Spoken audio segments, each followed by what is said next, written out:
center. Kansas City superstar helped his team rally back from a 12-point deficit as he threw 3 touchdowns in the second half to secure a late fourth-quarter lead. And last week, Skip did have the Browns beating the Chiefs to get to the Super Bowl this year, while Shannon has Kansas City going back to the Super Bowl for the 3rd straight season. So, Shannon, do you feel even better about your pick after this game? I feel really good about my pick, Skip. The Chiefs were playing without 2 of their top 3 defenders. Honey Badger, Frank Clark played in that ball game. Chris Jones was a menace. He did what we thought he would do, and he was unbelievable. But, Skip, I don't really know how much better the Browns can play. You have 457 yards of total offense. Baker has basically 7 incompletions, over 300 yards. You run the ball for 6 yards a clip. And the difference in the ball game came down to, can you make plays late in the ball game when you absolutely have to? The game started to slip away, and Baker goes 3 and out, and the interception. Skip, you can't have that. That's the difference. Baker wants to be, I'm not saying he's trying to be Drew Brees, Brady, or Manning, but if he wants to be the best version of himself, those guys made their name. When they needed plays late in the ball games, they found ways more times than not to make those plays. And that's the next step. That's the evolution in Baker Mayfield's ball game. Skip, he was unbelievable yesterday. When you look at his numbers, 21 of 28, 321, a touchdown, but that horrible interception to end the ball game, Skip. You got to throw that ball out of bounds. Or worst case scenario, take the sack. You have a timeout.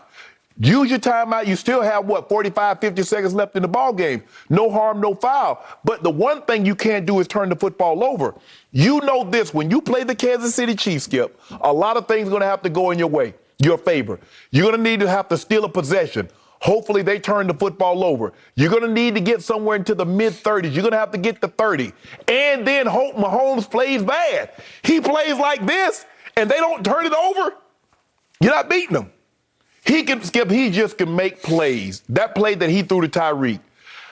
We're not talking about guys that's playing today. There might be only 3 or 4 guys in the history of the game that can be rolling, falling out of bounds, and throw the ball 50 yards. You know he threw that ball 50 yards to Tyreek.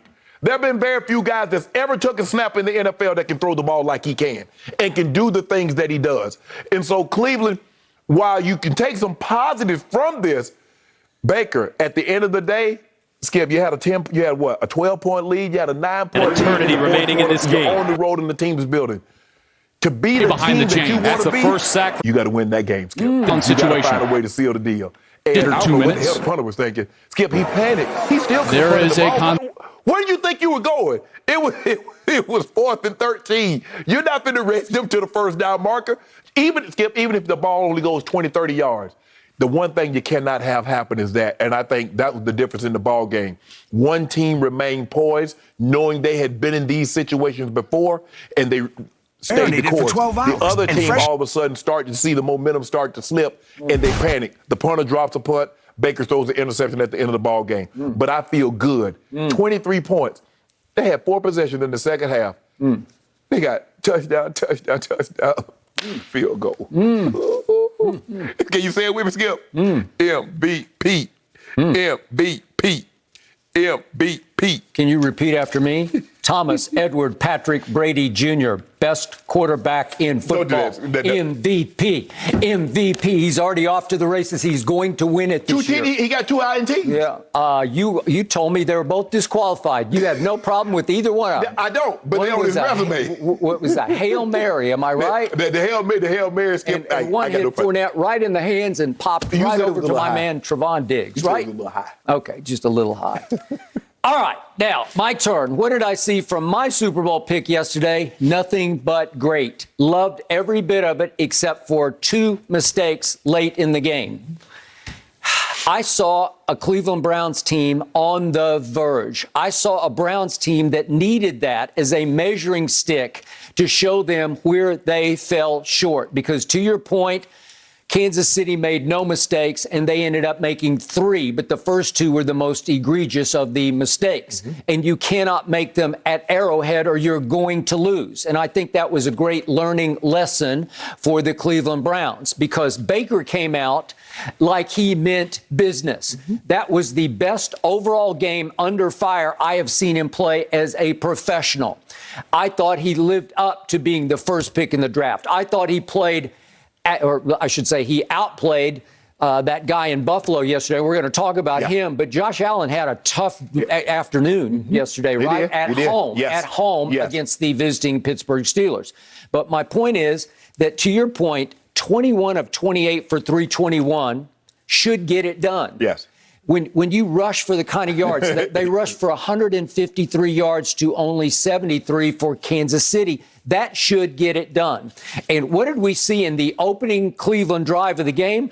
They just took it and just stuck it right down Kansas City's throat. They did. 75 yards, 13 plays, the last 4 by Nick Chubb, and the next, the two-point conversion by Kareem Hunt. And they just said, we're just going to go for 2, and you can't stop us. We will bulldoze you. And they did, and all of a sudden, it's not 6-0, it's 8-0, right? So I'm saying, okay, here they go. And for most of the game, they were in control. Right. But 2 things happened in the second quarter that went completely against everything that I was hoping was about to happen.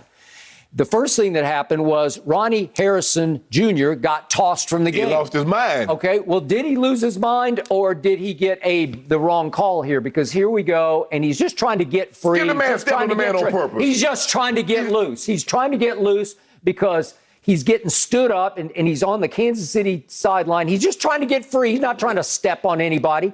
And all of a sudden, little Greg Lewis, the assistant. You remember Greg Lewis playing for the Eagles? I do. Because he caught a huge touchdown pass from Donovan McNabb that actually made that Super Bowl fairly close. 24-24. It did. It put them back in position to win the game. Because he could fly now, little Greg. And he is the running backs coach. Right. So he is defending his own, right? Right. And he gets a little carried away, and he pushes. Well, that's out of bounds to me. He's literally out of bounds, and then he's double out of bounds because you can't do that. You can't push a player on the field. You can't. And that's the thing is, Skip, you stay away from stuff like that. But I think when they called it into New York and they saw Ronnie Harrison step on the man, I think that was like... Okay, so originally they threw only a flag on Greg Lewis. Correct. And then they go back and take a second look, and they say, well, wait a second. Well, I would have been fine with offsetting penalties. Right. But they tossed the starting safety of the Cleveland Browns in the first quarter. You're gone. Yep. Seriously? You're going to eject him for that? And he didn't start it, obviously. I don't know why. This is another one of those golden rules that I don't understand. It's always the second man. Well, why should it be? Exactly. Should that be the unwritten rule? I don't know why, but it was. He was the second he only retaliated. Right. He didn't strike him with his fist. He just shoved him, and his headset went flying back, and it looked a little more dramatic than it actually was. Right. Why can't you just say, okay, let's throw this flag here and that flag there? I'd have been cool. But, sometimes they do that, Skip, talking about offsetting penalties. No, what precipitated it? What caused Greg Lewis to react the way he did? And I think when New York got it, Skip, and they looked at it, they was like, nah, you tried to pull in Dominican Sue. You weren't trying to get off. You tried to step on that man. And the man was just trying to protect his player, and he shoved you to get off him, and then you shoved him back. I did not see stomp. I saw tripped up. I saw I can't get loose from. And then as he's about to get loose, 53 for the Chiefs runs up and bumps him, and he kind of falls back on top of Edwards-Helaire. So I don't know. I just think he's trying to get out of there. Right. And remember, he played for Coach Saban at Alabama. Yes. So I think he knows the rules. Right. I think he knows what's in bounds and what's out of bounds. And do I love that he shoved back? No, I don't. No. Next time, do you just have to just swallow it? Yeah. Yep, you just got to I ain't shoving no coat, Skip. I ain't shoving no coat. Don't worry about it. I'm going to take it out on one of your players. Okay, but maybe he knew that coach was an ex-player. Yeah. Maybe he knew that he had a little bit of player still in him. I hardly think that Harrison Jr. knows who Greg Lewis is. I don't know. Well, you never know. He should, to me. There's a lot of it wasn't that long ago, right? Yeah, it was 2005, right? Well, I don't know. Harrison probably 25 years old, Skip. It was the Super Bowl at Jacksonville, New England versus Philly. Right. Okay, so that happened. And then on just a pretty routine, non-threatening running play, Jedrick Wills, the left tackle for the Cleveland Browns, who is everything to them. He is their aircraft carrier on the left, going to go. And all of a sudden, Chris Jones said, aha, I'm licking my chops. You see what they did, Skip? Chris Jones is nothing but trouble.